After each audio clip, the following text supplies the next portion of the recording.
When an accountant gets creative, they go to jail. When an FP&A professional gets creative, they get promoted. Yes. Tell me what great FP&A looks like. If accounting is reporting what happened, I think great FP&A, it's about understanding the why behind a business activities. As a first-time CFO, what were some of the things you did to kind of help set you up for success? I would say Alex Holt is the CFO of Milo's Hamburgers. Before Milo's, Alex served as EVP of Finance at Capstone Communities, helping raise over $1.1 billion in financing. With a background as a CPA and experience at PwC, he now combines financial strategy with a passion for data visualization and storytelling to drive smarter, faster decisions. So you've been CFO of Milo's for a little under a year. Talk about what the experience has been like so far. Yeah, it's fun. I would say crash course in restaurant finance, team building, change management. So it's been fun. What is the number one technical skill that FP&A professionals should master? It's got to be Excel. What about softer human skills? I would say sales. Walk through a little bit what the budgeting and forecasting process is like in the retail industry. I think. And now a brief message from our title sponsor. In finance, being accurate isn't enough. You need to be strategic. The new FP&A professional certification from CFI teaches you how to forecast with confidence, build the models that drive action, and present insights that shape decisions. Build the skills, own the strategy. Learn more at corporatefinanceinstitute.com.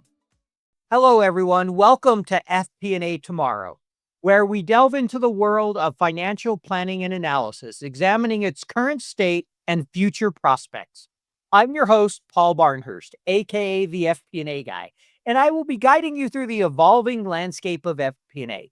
Every week, we're joined by thought leaders, industry experts, and practitioners who share their insights and experiences, helping us navigate today's complexities and tomorrow's uncertainties. And boy, do we have a lot of uncertainties these days. This week, I'm thrilled to be joined by Alex Holt. Alex, welcome to the show. Hey, Paul. Thanks so much. Happy to be here.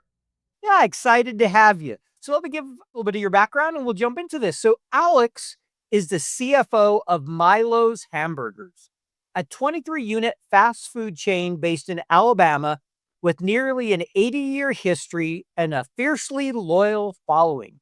Often called the Shake Shack or Whataburger of Alabama, Milo's is known for its legendary burgers, secret sauce, and famous sweet tea. Before Milo's, Alex was Executive Vice President of Finance at Capstone Communities, one of the nation's leading student housing and multifamily developers, where he arranged over $1.1 billion in debt and equity financing. He began his career as a CPA, and we won't hold that against him, at PricewaterhouseCoopers, working across multiple industries in public accounting before moving into real estate and eventually food service. Alex has a deep love for making data useful.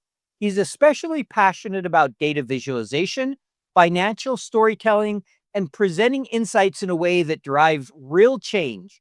In addition to his role at Milo's, he also provides fractional CFO and financial advisory services to privately held businesses through his firm, RML Group. And after hearing all those great things, what he's most proud about as an achievement is being husband to his wife, Jordan, and dad to 3 amazing daughters. So we can say girl dad, right? Me can. Great. Love it. Well, again, welcome to the show. And we're going to start with the question we ask everybody. Tell me what great FP&A looks like, in your opinion. What's great FP&A? Well, first, Paul, been a big fan for a while, a fan of all your podcasts. So really, this is a treat for me to spend some time with you today. So great FP&A, if accounting is reporting what happened, I think great FP&A, it's about understanding the why, behind a business activities. It's pulling those insights, the information about what's going on, and being able to present that to drive change. One of the main reasons I left public accounting after 5 years is because I didn't want to just report, on what happened. I really wanted to be able and impact a business. Makes a lot of sense. So really, it's all about, as you said, if accounting is the history, the FP&A is the why and the move forward. So I would love to see if you could share an example of when you've seen great FP&A in action, maybe kind of what was the result of it or just a situation as you look back over your career. Yeah. No, so before Milo's, I spent about 6 years at Capstone, which is a national, student housing multifamily developer. At any point in time, we had 8 to 12 different, development deals in the pipeline. We had, 6 to 10 different, like, active construction jobs. We had an in-house construction group, in-house property management group, a development team. One of the things we did when I was there is put together a comprehensive cash flow forecast of all the different deals, going on at any one point. Each deal had its own pro forma, its own financial model, but wanted to have a way basically to have a snapshot at any one point of all the different moving pieces we had to get. And that was the thing I really loved about my role is it sat at the intersection of those different teams. So we put that together. It involved a lot of different teams, and I think it was good because it showed the cash kind of where we are, where we've been, and what's the needs, over the next 12 to 24 months. Yeah, there's something great when you put together a report that really can help the business make smarter decisions, drive things forward. And often that reporting is not as simple as it seems. Like, hey, can you just give me this data? And you're like, can you wait a week? And they're looking at you like, can't you just do that in like 5 minutes? Have you seen our systems? So we've all been there. So anytime you can get that together where it really drives value and helps decision making, it's always great. Yeah. So you've been CFO of Milo's for a little under a year. Talk about what the experience has been like so far. What's it been like being CFO? Yeah, it's fun. I mean, it is a fun company and brand to be associated with. If you ever come to Alabama, you got to come get one of our burgers. But I would say kind of equal parts fun, equal parts chaos, or just a marathon. It's like I tell friends and family, running a marathon in quicksand, like literally every day. We've been around for 79 years, tons of loyal fans, customers, great tenured staff. The team's passionate, but we've a lot of our systems and structure, at least from like a kind of corporate back office, has some opportunity. Let's just say that to kind of get us ready for the next 79 years. So I would say crash course in restaurant finance, team building, change management, is a big part of it. So it's been fun. Good. I'm glad you enjoyed it. Sounds like fun, challenge, all those things. And when you mentioned running marathons, I've run a few marathons, but I haven't done one in quicksand, so I can't compare the two. Yeah, I may not look like it, but back in my day, I did run cross country and track, and like I said, it's fun. It makes the days go by fast. 10, 11 months, but it feels like longer. So Yeah, I did cross country and track in high school, and I ran my first marathon at the age of 17. I don't look like it now, but I have run a few marathons, so I know what you're talking about there. All right. So I have a feeling there's a story behind this. You're now the CFO of a retail chain, Milo's. Before that, you were in real estate. You've been a vice president, things. How did that come about that you ended up, kind of getting a job in the fast food retail? Because from what I can see, you had no experience in that area before. So not only are you changing industries, you're moving up to a CFO level. So I have a feeling there's a little bit of a backstory on how that role came about. yeah, no, for sure. So I worked in retail about 25 years ago, back in high school. I don't know if the high school counts. Yeah, right, right. As a grown up, I've not worked in retail. So, but no, this is a new industry for me. I would say in my professional career, I've always had a passion for food, for cooking, just personally. I've been a fan of Milo's, since I was a freshman in college at Auburn.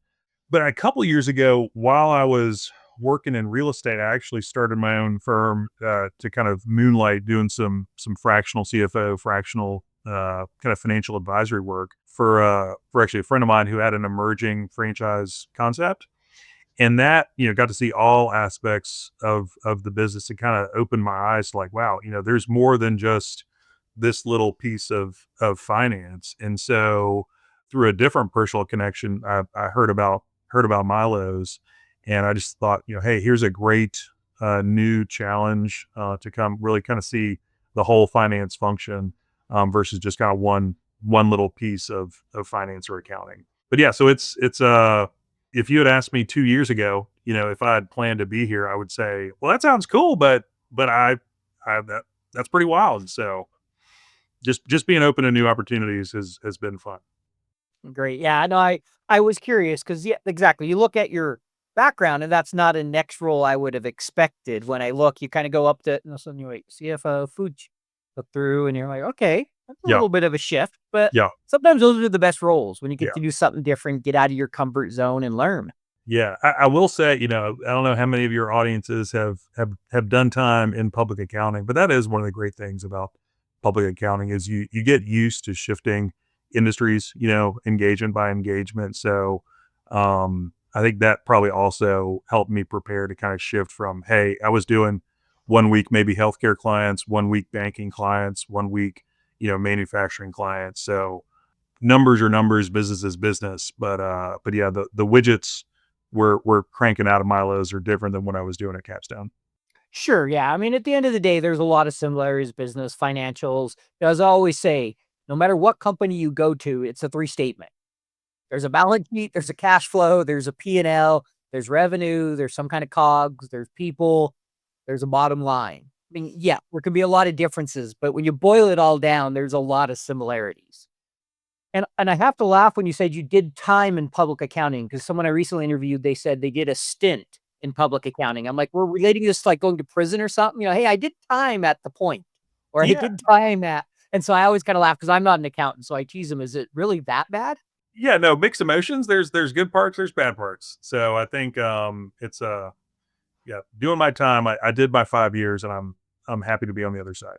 Yeah, almost everybody I say says they learned a lot from it. They're glad they did it, but most people don't want it for it's not a whole career for most people. And that's how it's designed, right? You go into it knowing that.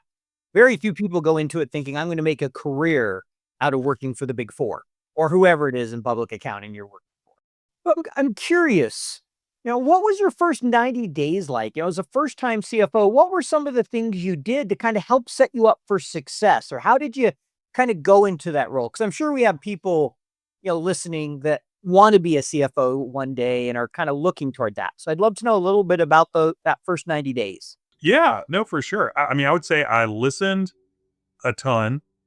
I asked a ton of questions and I wrote everything down. Like my brain only has so much capacity to retain all this knowledge. And I'm coming into a 79-year-old company with, great folks that have been in their jobs for, decades in some instances. Like you said, the three statements are the three statements, but I don't know the particulars of this software or the particulars of our steps. And so I'm just like, tell me what you do, team. And I want to write it down so I can understand it. Not only because I may be doing it, but also so I can look for ways to improve upon, our process. So I would say, yeah, first 90 days, I spent some time in our stores, just kind of operationally to kind of learn what we do. But then listen, ask questions and write it down. And it's amazing how often I hear that, listen, ask questions, so important those first 90 days. I'm curious. I would imagine with a company like this, it's a pretty small corporate staff, right? You have a lot of finance people in corporate, somebody managing at the store that's the manager of the store, but also doing the financials. That's right. Yeah, I mean, it is a small team, great team. Like I said, great experience, but it's a smaller team, and I would say with so much tribal knowledge, they didn't necessarily have to write it down. But as I'm thinking about like scalability and growth, and we're at 23 stores now, but you know, I think we want to not just stay at 23 stores, and so I want us to be able to replicate what we do with others.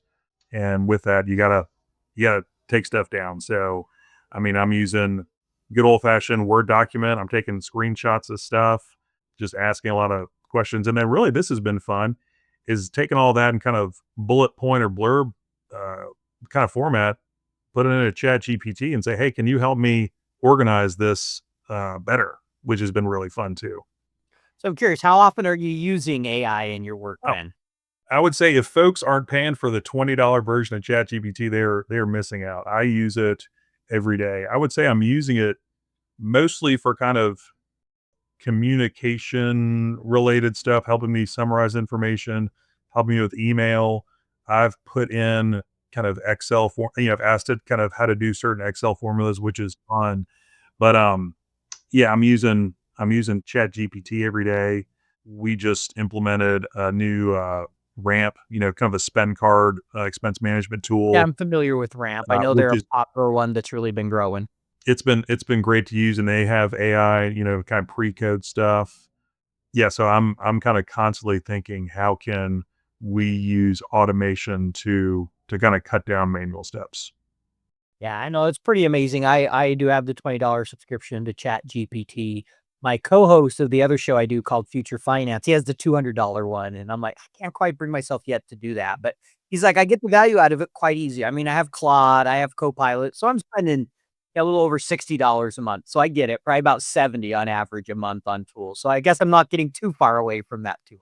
But it's amazing what you can do with AI. And as you mentioned, you do a lot with AI and the process documentation, but I also imagine coming into a company that's 80 years old, relatively small, family owned, probably a lot of opportunity for process improvement and standardization. You talked about how you're looking at, hey, we may want to grow, add more stores, whether it be a new state, whatever it may be. How have you focused on making sure processes are standardized and not just written down, but in a place where they're easy to repeat, they're automated as much as possible, right? Because the more stores you add, the more work you have.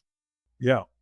No, I mean, it is a work in progress. I'm figuring it out as I go along, but I'm continually thinking, because I too, we've got a great team, but I want to make sure they're using their best, time, talent, resources in the best way, instead of just, doing it because we've always done it, just kind of manual, non-value added work. And so I'm trying to write stuff down to think about, all right, is there a way to automate this, use some kind of software, and then let our team really focus on like higher value, like, added activities, like the true analysis side of it, instead of just kind of data consolidation. So it's a team effort for sure. My team has been gracious in letting me ask questions, multiple times, and hey, explain this to me. Why do we do this or that, or show me this or that? But it's really understanding the why behind everything. But but yeah, it's been a fun journey. I'm curious, what's the traditional, maybe walk through a little bit what the budgeting and forecasting process is like in the retail industry? I mean, obviously, there are some things going to be similar across all industries, but maybe what makes it unique and how you think about that. I'm sure you've been through a budget cycle now. Yeah. No, I think what's interesting, and it's obviously to think about it, is just how seasonal, right? Like the restaurant industry is, I think coming into this, I might have just thought about, kind of like month to month changes and forecasts, and hey, last month it was this month is that. But really, it's more of a, hey, last April or last July, we did this. It's July current year. Are we on track against that same period, prior year? The other thing that's just interesting is remembering, hey, if we have, business interrupt, like we're not making money unless we're open, right? So like when we have weather events or closed for the holidays, that's one less day of sales. And so when you're looking at, comparative periods, you've got to keep that in mind. I would say yes, we've historically been on like an annual, planning cycle, putting together, annual budgets. But as far as forecasting, I mean, we have a week to week cash flow forecast where we're looking at, the traditional 6 weeks in the past, 6 weeks in the future, and just making sure we've got the right cash in the bank to cover our bills. So yeah, there are some unique things about the restaurant industry, but also, business is business. Yeah, and so I'm curious, is there you mentioned kind of year over year. I imagine sometimes you have to normalizing that data to compare it. Hey, this month we were open for 30 days. Last year, this month it was 29, or the holiday fell in April and last year it was late March, whatever it might be, all those type of things to really understand performance, right? Yeah. It was funny. So our accounting system, like closing out February this past, earlier this year, 2024 had a leap year and 2025 does not. And so running prior year against current year, the prior year, it literally ran like, 2-1 to 228 this year versus last year. Well, we booked a bunch of stuff on the 29th of 2024.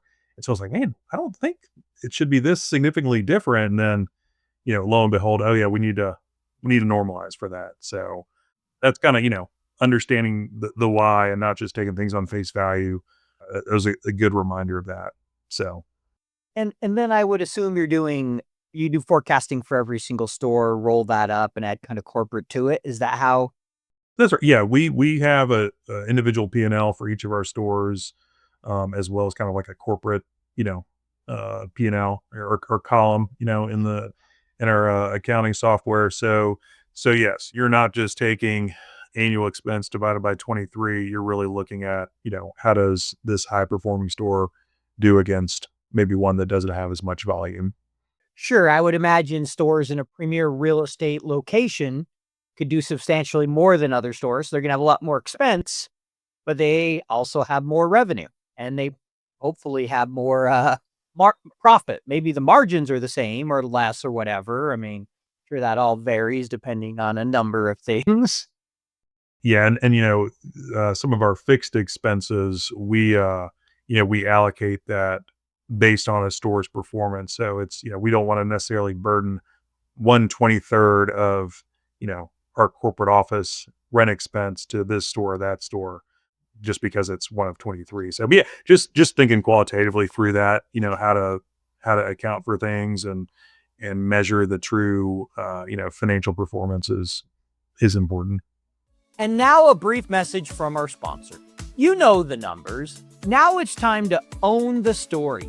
The new FP&A professional certification from CFI is built for finance professionals who want to lead with insight, not just report the data. With FPAP, you'll learn how to build real-world forecast models, analyze performance with precision, and design dashboards that drive strategic conversations. You'll sharpen your Excel skills, unlock the power of tools like Power BI and Power Query, and master the workflows top FP&A teams use every day. Whether you're supporting growth, evaluating projects, or presenting to the CFO, FPAP gives you the practical skills and strategic edge to step into bigger roles. Ready to lead where it counts, build the skills, own the strategy. Learn more at CFI. Go to www.corporatefinanceinstitute.com. Yeah, no, makes sense. What are your top operating metrics? What do you like to look at regularly to kind of judge how you're performing? You come in on a Monday morning. What's those things you want to look at? Yeah, no, for sure. And we've got daily reports. I mean, sales, just top line sales is an obvious one. A metric in the restaurant industry, the prime percentage, which is, the combination of your labor plus your food costs, divided by, your total sales. That's something we measure. Sales per labor hour is another one that, I've come to understand is important for the restaurant industry. Product mix, what items are selling and, what items are not. And then, good old fashioned, just cash on hand. We're continually looking at we've got a cash dashboard and looking at what we brought in for the week and spent for the week. So, Yeah, and so you mentioned one of the big ones is expense plus food divides sales. Is there a kind of general ratio fast food you like to be at? Like, I'm sure there's some industry benchmarks. Is it yeah, 70%, 60? What's yeah. that general benchmark? So what I've come to understand what we shoot for is 60%, I think, and it depends on how big a store is, but for a store size, it's like, hey, if we can hit 60% labor and food costs, and then 30% other expenses, that leaves you with a 10% margin. I think that seems to be kind of a industry standard and one we shoot for. So Sure, you wanna be industry or better. I get it. We all wanna be efficient, and so that's helpful. I wasn't sure the numbers. I figured it was somewhere 60, 70. I wasn't quite sure. So that makes sense. I was kinda curious. yeah, and I think that too differ. It can vary depending on if you're a franchisee versus a kind of a franchisor kind of model. We are all corporate owned units, so there's no royalty expense. We're shooting back out Sure. to corporate. We're managing all that, you know, internally. Is there any have you ever guys thinking about franchise, or is that something they've ever considered, or So back in the day, we had some franchise units, but just a decision was made back in the day just to kind of focus on corporate owned. So Sure, yeah, I know there's a lot of different businesses that have different approaches, out here, it's now popular in Utah, started in California, right? You have a big burger chain, and why is it slipping in and out? Slipped my mind for a second there, and, they're all corporate owned, and so they've expanded very slowly and very strategically, versus you see others that go franchise, and sometimes they're successful, at other times, like, "Wow, we way oversold that." Definitely pros and cons both ways. yep. So I'm curious, before the restaurant industry, you mostly worked within real estate for a long time. How was budgeting and forecasting different in the real estate industry? I imagine there were definitely some nuances that were unique to that industry. Yeah, no, and I worked there during a really fun time too. So I mean, and I worked for a development company, so that budgets are everything. Construction budgets are everything. As I mentioned, we had individual pro formas for each deal, continually refining both internally on how we would want to program the multifamily units, and then getting updated construction numbers from either our own internal team or external contractors. And then two, we had a number of different capital partners, and so depending on how the debt or equity was structured, we would be updating that in the pro formas to make sure, hey, at the end of the day, how much is this project going to generate in profit? So I would say it was more kind of project based forecasting and budgeting versus kind of as a corporate entity. But it was helpful, and it was fun. It was some very robust financial modeling. Got to Now, how many years did you go out typically? Was it a longer horizon with in the real estate space, or Yeah, so when we were doing deals where you might be in pre-development for 2 to 4 years, you're chasing down dirt, putting it under contract, working through entitlements. So one of the student housing projects I worked on was in pre-development for like 4 years, and then construction timelines, 2 to 3 years, and then it can take 12 to 18 months to stabilize. So yeah, and a lot can change, externally and internally when you're during that time period. So yeah, interest rates can be totally different and a lot of other things. Are you if especially if you're on a variable type arrangement.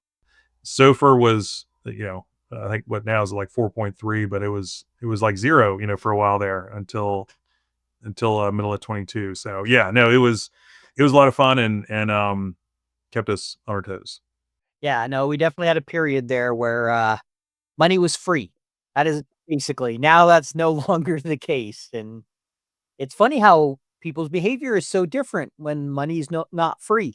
All of a sudden expenses matter, which they should always matter, but we've just yeah, you've seen that, especially in the software and the SaaS industry. It was grow at any cost Yeah. for the longest time, and now it's like, please be responsible in your growth, which is the way we should run every business, right? Right. It's the way we wanna run our own life. We wanna be responsible in our spending, but sometimes it's easy to get caught up in the revenue growth trap. I'm sure as a CFO, ask you, how do you manage that? Right? There's always wanting more revenue, but revenue for revenue's sake is not necessarily a good thing. How do you kinda manage that with the business and, trying to stay away from that revenue growth trap, so to speak, where you're just Yeah. growing for growth's sake? So Miles has been around for 79 years. We want to be around at least another 79 more. So I think that's one of the reasons why we're the size we are, because we don't want to just raise a bunch of outside capital and try and take over the southeast, and then it's like, oh, you're over leveraged, and then you're not around anymore. So I think myself and the other, leaders in the company really look at us as kind of stewarding this great brand. We want to reinvest in the company. We want to build up a balance sheet, but it's being smart. I mean, we've actually in the last 2 years, right sized some of our stores that weren't performing well, and so we want to be, the most efficient organization we can be with what we've been entrusted to. And but it makes us as I'm talking with software vendors and others, it's like everything's got to have a defined, payback. We don't just have a blank checkbook to go sign up for this tool or that tool. You mean you can't just go spend money on whatever you want?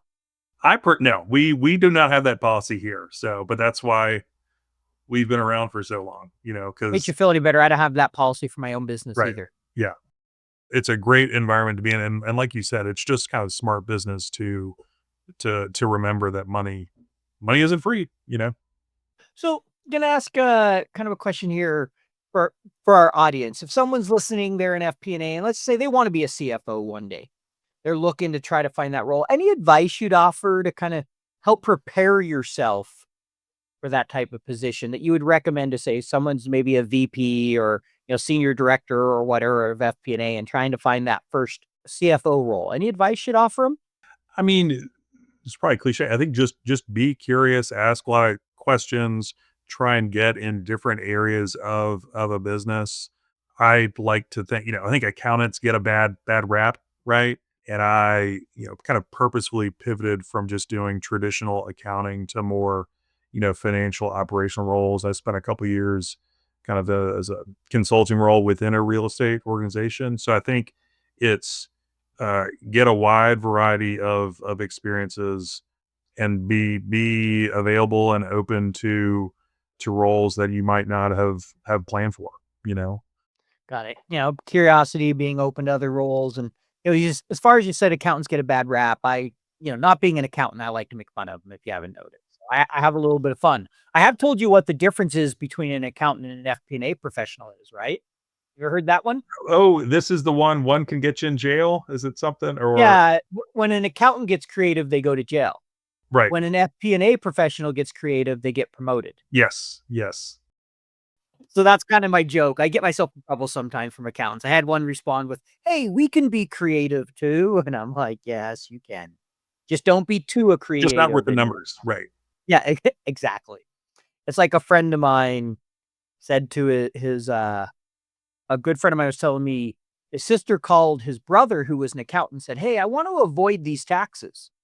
And he goes, "No, you don't want to avoid them. You want to avert them." And she's like, "Well, what's the difference?" And he was like, "Oh, about 10 years." For what it's worth, I feel like the accounting industry has some of the best jokes or dad jokes. It's just it's easy to kind of have fun with. Yeah, if you want dad jokes, there are plenty of them, Yeah, Excel and accounting. And I'm actually in the future going to interview a guy who does an entire Excel stand-up comedy. nice. There's actually two different guys I'm hoping to have on. They're both to kind of do that, to have a little bit of fun. Yeah, So yeah, those will be episodes that you might not learn much, but hopefully you'll laugh. good deal. All right. So before we go into some of our standard sections, I noticed you've been a supporter of the brand on social media. You've been out there often sharing in different days and talking about that. Why have you been such a big kind of supporter on social media? What's driving that? Yeah, no, it's I've had a lot of fun. So I think it's a good way just to kind of flex creative muscle. I think you may be able to tell I'm not just a sit in the corner and crunch numbers in a cube all day. I think it's fun. It's a great way not only just to remind folks about Milo's, and that we're here and we'd love to serve you, but it's been a great way to meet new people. I mean, Paul, like you and I probably may not have met, if it wasn't through the magic of LinkedIn and just kind of putting Yeah, ourselves I have a hard time seeing where we would have met if it wasn't for LinkedIn. right. So it's yeah, it's fun kind of personally to get to do it. Professionally, I think it helps Milo's. I'm a sunk cost, from a marketing standpoint. So it's been fun. So Well, good. I like that. And anything you've learned or any recommendations as you of people out there that They want to be a bigger supporter of their brand on social media. Like anything you found that works well, or any thoughts? I would just say, like, put yourself out there. It's funny, kind of my mindset with it is probably back in 2022, before I was at Milo's. There were a handful of kind of real estate and kind of business folks that I was following on Twitter. I was like, man, these folks, they're super smart and they are just sharing so much of what they know with the world, and they're getting to do cool stuff. You know what I mean? It's just it's neat. It's kind of learning from others. And so, as I came to Milo's, I think I posted once for fun, and I got some good kind of feedback from it. And I was like, this is kind of fun. Let me make this a goal to kind of, once a week, or I think most weeks I've done it, kind of put myself out there. And it's been, again, I think it's been good not only for the brand, but then for me kind of personally and professionally to kind of stretch that muscle. So I would say, it may feel awkward at first, or maybe a lot of the times, but the good outweighs the bad for kind of putting yourself out there in the world. 100% agree. And obviously I get a lot of people ask me about, content and putting it out there. And the people always, what will people think? Or what if it's not good? And I go, odds are when you start, it's going to suck. The good news is nobody's going to see it. So just stick with it. You'll get better with time. Go back and listen to the first podcast episode I ever did. It was awful. I loved it. The guest was great. I was not a good interviewer. So, all right. So we're going to move into a couple standard sections we have. We have Okay. two here. One is some standard FP&A questions we like to ask, and then we'll have a get to know you section where we'll ask a few fun questions. So the first one is, what is the number one technical skill that FP&A professionals should master? It's got to be Excel.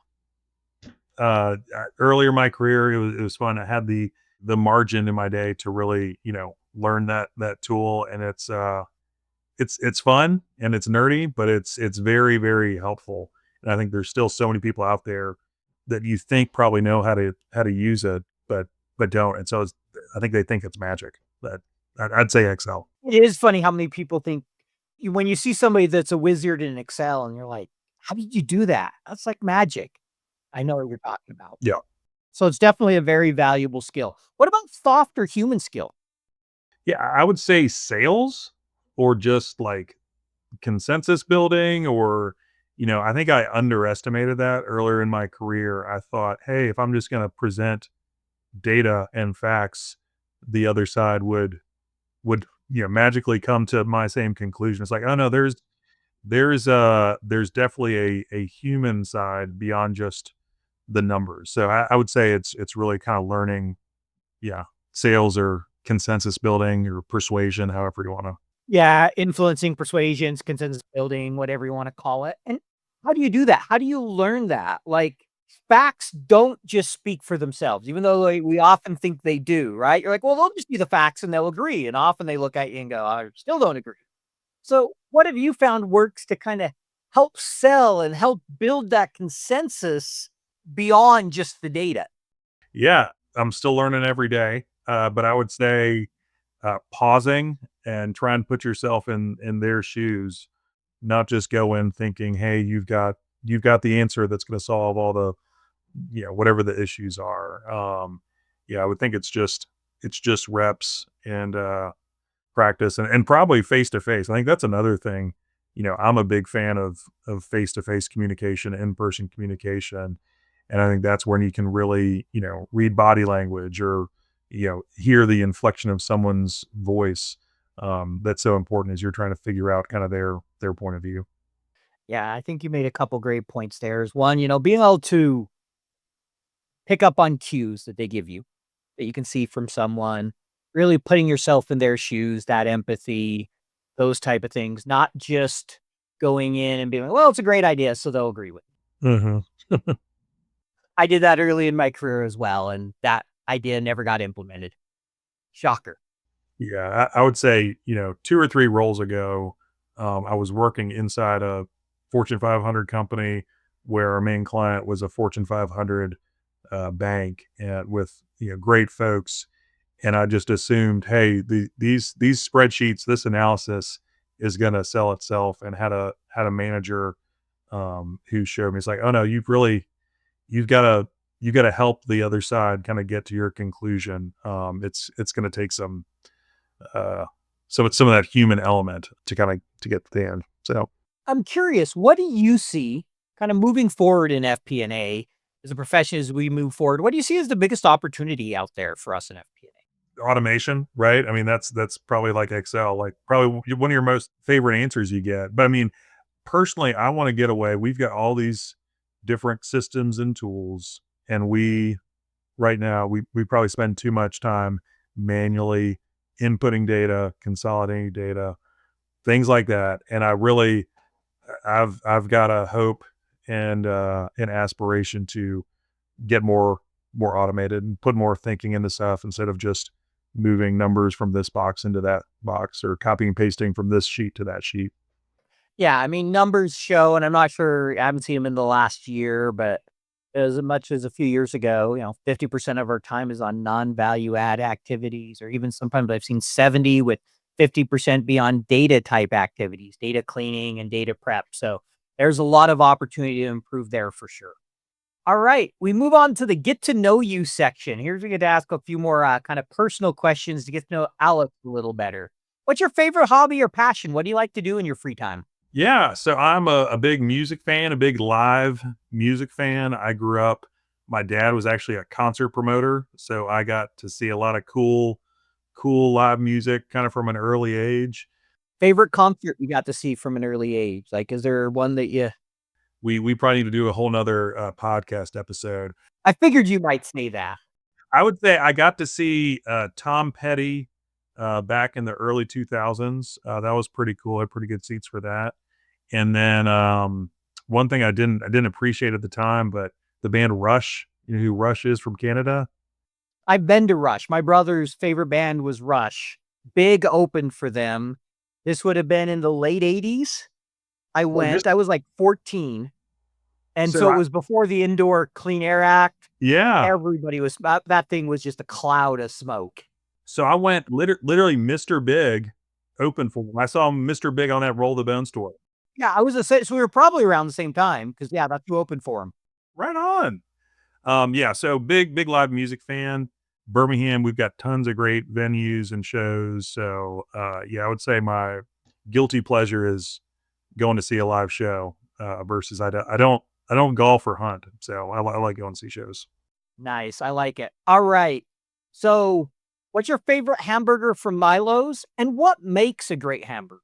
Yeah. So I think there's got to have a really good sauce or condiment. Just whether I'm at Milo's or at home, you've got to have the right, something to help with a burger. So we've got just the classic cheeseburger is great. It's a 100% ground beef burger.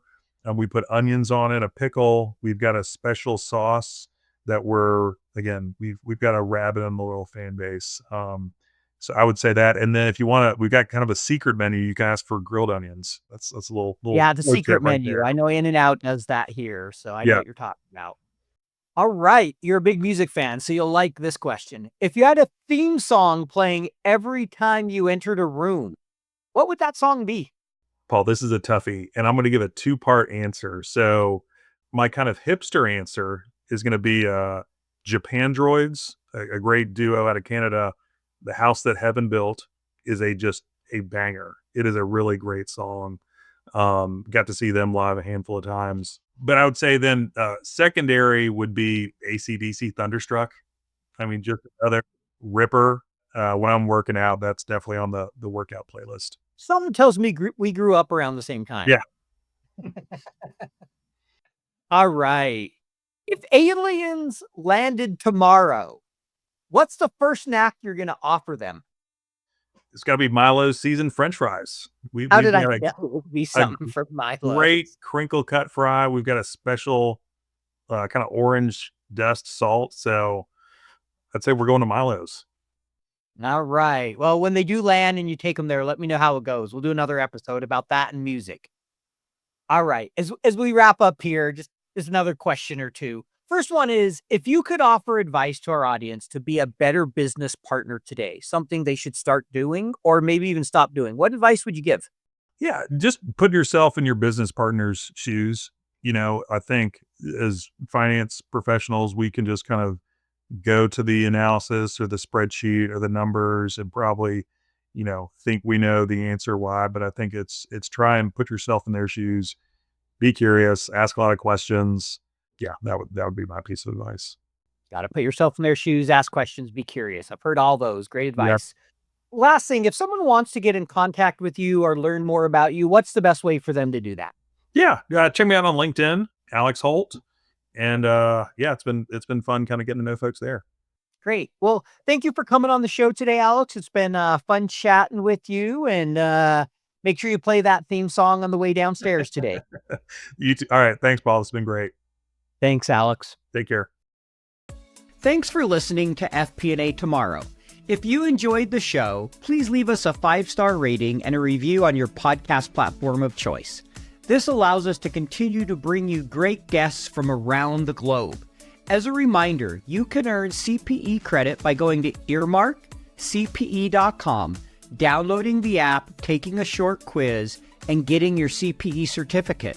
To earn continuing education credits for the FPAC certification, take the quiz on Earmark and contact me, the show host, for further details.